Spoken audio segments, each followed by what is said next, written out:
Hello friends, welcome to not share. మనము ఇప్పుడు షిరిడి నుంచి వెళ్ళినప్పుడు కానీ లేదా ఇలాగ శనిశింగణాపుర దర్శనం చేసుకొని ఎల్లోరా కేవ్స్కి వెళ్తాం కదా.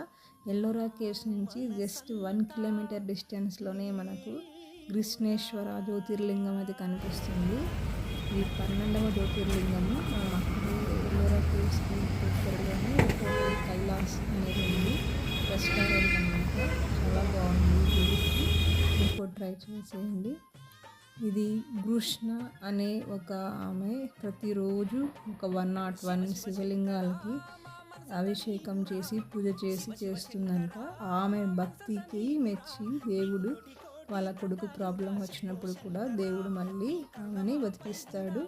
అలాగా ఒక భక్తురాలి కోరిక మేరకు ఇక్కడ దేవుడు ప్రత్యక్షమయ్యాడనమాట. అలాగా ఇది ఇక్కడ జ్యోతిర్లింగము ఏర్పడడం జరిగింది. అదే మనకు ఒక చరిత్ర. ఇది కృష్ణేశ్వర జ్యోతిర్లింగం ద్వాదశ జ్యోతిర్లింగాలలో అయినటువంటిది 12వ జ్యోతిర్లింగం. లోపలైతే మనకు కెమెరాస్ అన్నీ ఏం లేదనమాట. గర్భగుడిలోకి వెళ్ళేటప్పుడు ఒక 3 స్టెప్స్ అలా ఉంటాయి, వెళ్ళేసి మనం దర్శనం చేసుకోవచ్చు. ఓం నమః శివాయ. మీరు కూడా వీలున్నప్పుడు సందర్శించండి. Thanks for watching. Please like and share the video.